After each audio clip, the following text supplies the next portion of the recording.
नमस्कार, स्वागत है आपका। आप देख रहे हैं आपका पसंदीदा डिबेट शो बात हरियाणा की। मैं आपके साथ सुतेश नैन मोर। मॉनसून सत्र शुरू होने से पहले हरियाणा में सियासी तापमान बढ़ गया है। पंचकुला में एचकेआरएन कर्मचारियों के मुद्दे पर कांग्रेस सड़क पर उतरी, सरकार से सवाल पूछा। वादा किया था पक्का रोजगार देने का, फिर ये कर्मचारी आज भी ठेके पर क्यों? कांग्रेस का आरोप है कि चुनाव से पहले बीजेपी ने एचकेआरएन कर्मचारियों को नियमित करने का भरोसा दिया, लेकिन सत्ता में आने के बाद वही कर्मचारी अपने भविष्य की गारंटी की बाट चू रहे हैं। सवाल सिर्फ एचकेआरएन का नहीं है, सवाल हरियाणा के लाखों युवाओं के रोजगार और सरकारी भर्तियों की रफ्तार का भी है। एक तरफ कांग्रेस सरकार को घेरने के लिए सड़कों पर उतर रही है, दूसरी तरफ सरकार के सामने विधानसभा के मॉनसून सत्र में रोजगार, भर्ती और कर्मचारियों से जुड़े सवालों के जवाब देने की चुनौती है। तो क्या एचकेआरएन चुनावी वादे और सत्ता की हकीकत के बीच फंसा मुद्दा बन चुका है? क्या हरियाणा में रोजगार बनाम चुनावी वादा अब सबसे बड़ा सियासी सवाल बनने जा रहा है? और क्या मॉनसून सत्र में कांग्रेस इस मुद्दे को सरकार के खिलाफ बड़ा हथियार बना पाएगी? आज की बहस इन्हीं सवालों पर, लेकिन उससे पहले आपको दिखाते हैं स्पेशल रिपोर्ट।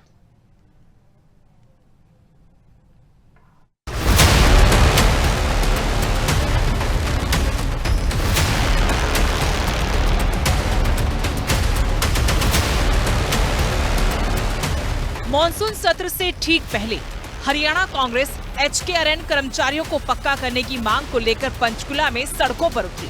कांग्रेस के तमाम बड़े चेहरों के साथ विधायक, सांसद, पूर्व विधायक, पूर्व सांसद, संगठन के पदाधिकारियों ने बड़ी तादाद में इस विरोध प्रदर्शन में हिस्सा लिया।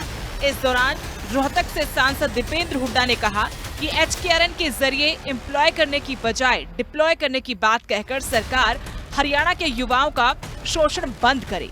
हमारी मांग है कि एचकेआरएन से लगे सभी कर्मचारियों को सरकारी नौकरी में पक्का किया जाए और उन्हें समान पे स्केल, डीए, प्रमोशन, आरक्षण और रिटायरमेंट लाभ दिए जाएं। तो आज ये फैसला किया पार्टी ने, सबने, हम इनकी लड़ाई लड़ेंगे और जब तक ये सरकार जितने वायदा किया था इन्होंने एचकेआरएन को सबको पक्का करेंगे, पक्का नहीं करेंगे और आगे रेगुलर सर्विस नहीं करेंगे, लूट बंद नहीं करेंगे, ये खिलवाड़ बंद नहीं करेंगे, हम अपनी लड़ाई। आज हरियाणा प्रदेश कांग्रेस कमेटी की तरफ से और सभी सम्मानित विधायक साथियों की तरफ से ये प्रदर्शन एचकेआरएन कार्यालय के सामने आयोजित किया गया। हालांकि प्रशासन द्वारा कल हमारी पार्टी ने जो टेंट्स वगैरह लगाए थे उनको हटा दिया गया था। फिर उसके बाद सीनियर अधिकारियों से बात करने के बाद में एक टेम्परेरी व्यवस्था की गई है, लेकिन हमने कहा था हम जरूर रखेंगे। और ये कर्मचारियों का जो सरकार ने 2024 के संकल्प पत्र में घोषणा की थी कि हमने हरियाणा कौशल रोजगार निगम के 1,20,000 कर्मचारियों का हम पक्का करेंगे। ये बीजेपी ने स्पष्ट झूठ बोला है, कोई कर्मचारी पक्का नहीं किया गया है। आज का हमारा धरने का मुख्य उद्देश्य ये है कि एचकेआरएन में जो युवा का शोषण हो रहा है हरियाणा में वो बंद हो। एचकेआरएन में जो लगे हुए सारे हमारे बच्चे हैं जिनको एक तरीके से सरकार बोल रही है कि इनको अप्लाई नहीं किया हुआ, इनको डिप्लॉय किया हुआ है, उनको सरकारी नौकरी में पक्का किया जाए, उनको सरकारी नौकरी दी जाए। देश में पहली बार बीजेपी सरकार में राजपत्रित पदों को भी एचकेआरएन के जरिए ठेके पर भरने का अजूबा किया जा रहा है। कांग्रेस ने समान काम, समान वेतन और स्थायी रोजगार की मांग उठाई है। अब सवाल सरकार से है, एचकेआरएन कर्मचारियों के भविष्य पर फैसला कब होगा और नियमित भर्तियों का रास्ता कब खुलेगा? वहीं विपक्ष से भी सवाल है, सिर्फ विरोध नहीं, समाधान का रोड मैप कब सामने आएगा और क्या अनुबंध आधार पर रोजगार बंद करवा पाएंगे? Bureau report, living India news.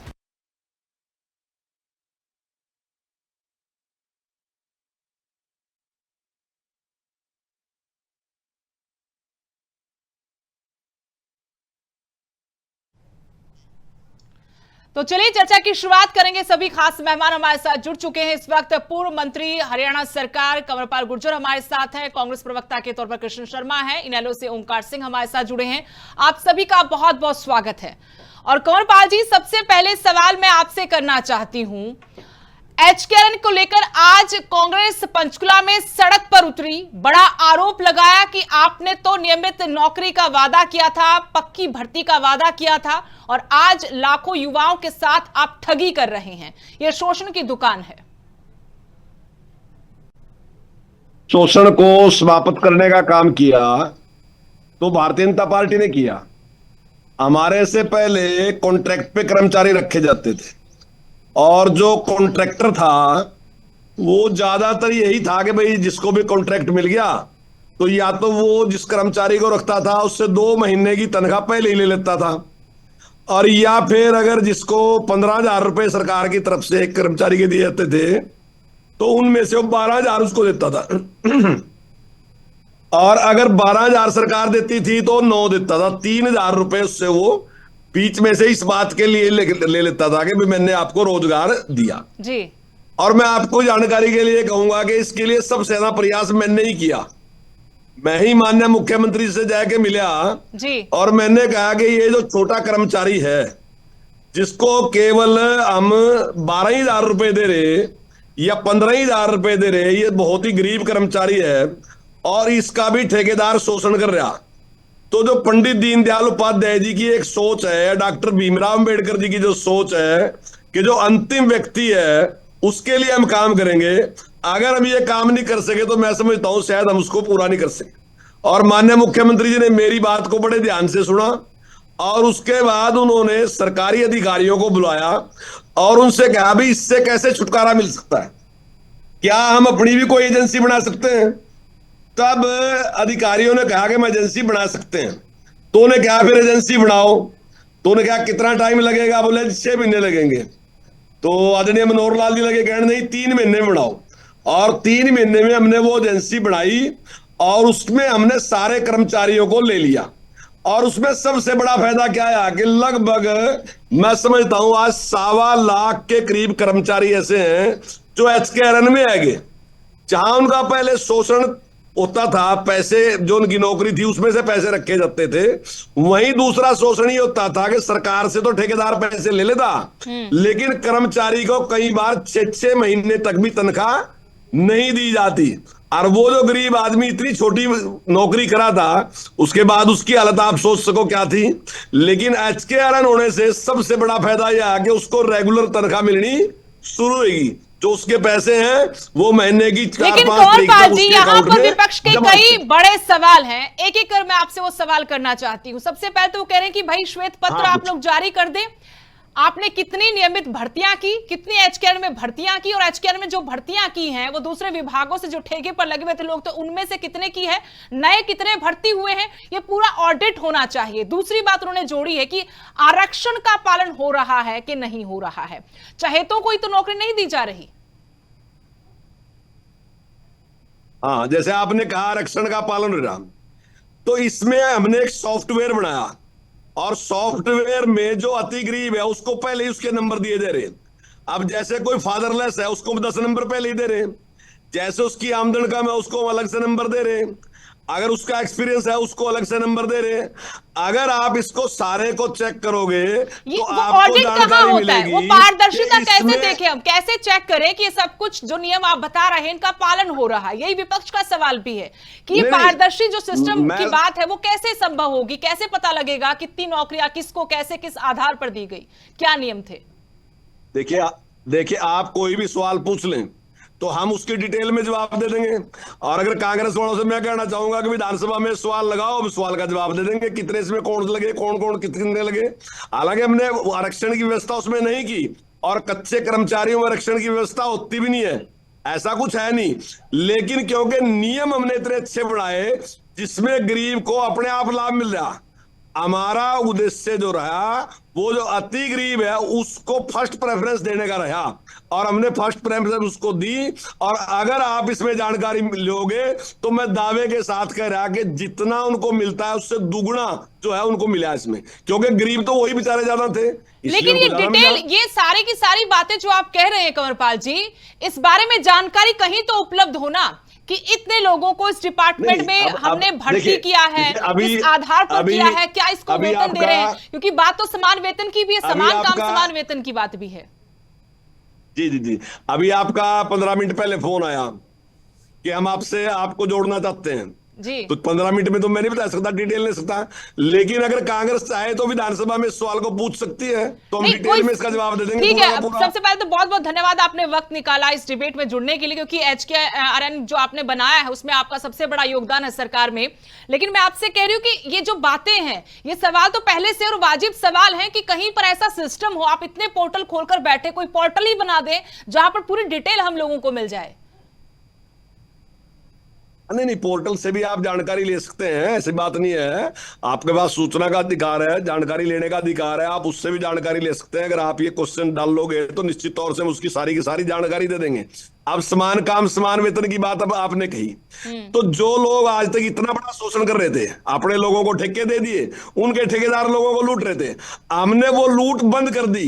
तो हम अच्छा काम कर रहे हैं कि वो अच्छा काम कर रहे थे? जो लोग लूट रहे थे कल तक, अपने लोगों को ठेके देके लोगों को, गरीब आदमी को लूट रहे थे, हमने उस लूट को बंद किया। क्यों बंद किया? क्योंकि हम डॉक्टर अंबेडकर जी के दिखाए रास्ते पे चल रहे, हम पंडित दीनदयाल उपाध्याय के दिखाए रास्ते पे चल के हम गरीब आदमी के लिए काम कर रहे हैं। और एक इस काम में नहीं, अगर आप सारे ही कामों में देखोगे, चाहे दयालु की बात है, चाहे दूसरी बात है, आप सारी जगह देख रहे हैं गरीब आदमी के लिए ज्यादा काम कर रही हमारी सरकार। एक बार कांग्रेस के प्रवक्ता से पूछ लेते कि आपकी बातों से कितना इत्तेफाक रखते हैं। कृष्ण शर्मा जी, आप सुन रहे थे कंवरपाल गुर्जर जी को, कह रहे कि हमने तो पुराने जो शोषण हो रहा था पिछली सरकारों के वक्त में उसको खत्म किया है, हम तो रोजगार दे रहे हैं। सुदेश मौर्य जी, आपको और आपके लिविंग इंडिया चैनल को और मेरे पैनलिस्ट और हमारे कंवरपाल गुर्जर जी, बहुत ही सामाजिक नेता, इनको मैं नमस्कार करता हूँ। देखिए, जब कांग्रेस की सरकार थी, नमस्कार, कांग्रेस की जब सरकार थी और उसमें जो कच्चे कर्मचारी लिए जाते थे सुदेश जी, उस समय बीजेपी के जो भी विधायक थे 5-4 है, वो कपड़े का निकाल के, शर्ट निकाल के इन्होंने आंदोलन किया, प्रदर्शन किया कि कच्चे खिलाड़ी, कच्चे कर्मचारी भी होते हैं क्या? कच्चे पक्के में क्या होता है? अरे हमारी सरकार आएगी, हम कच्ची पॉलिसी को खत्म करेंगे। कच्चे जब काम उस पर पक्के का लिया जाता है तो हम उसको कच्चा क्यों रखे? रामविलास शर्मा जी अध्यक्ष थे और ये सारे कंवरपाल गुर्जर जी, सभी नेता उसमें शामिल थे भाजपा के। इनकी सरकार आई मैडम जी, इनकी सरकार ने क्या किया? कच्चे जो हमारे कच्चे कर्मचारी लगे हुए थे, इन्होंने जो पॉलिसी बनाई HKRN की, इसमें जो वो लगे हुए थे उनको ट्रांसफर कर लिया। वो पहले 7-8 साल से तो पहले लगे हुए थे, 12 साल से मैडम जी अब हो गए वो कितने साल से 15-15, 16-16, 17-17, 18-18 हजार रुपये ले रहे हैं। HKRN है क्या सिस्टम ये मैडम जी?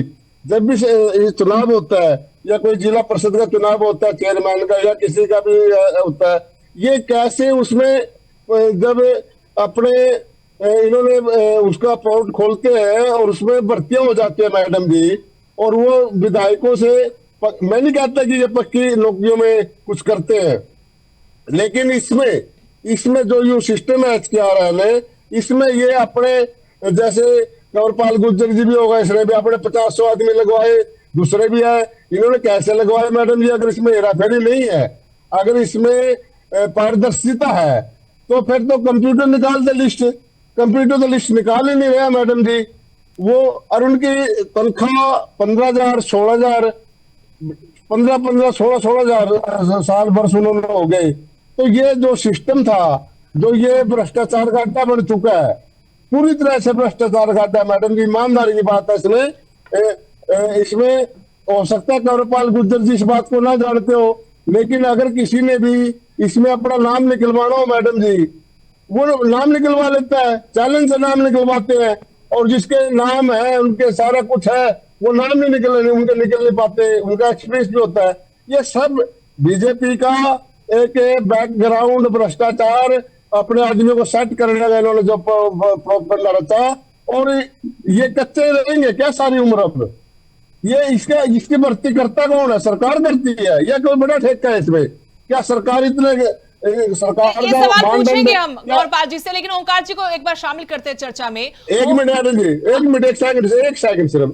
आज जो इसका हमारा कांग्रेस पार्टी ने इसको कॉल किया मैडम जी, 50,000 लोग थे, सारा पंचकूला जाम था।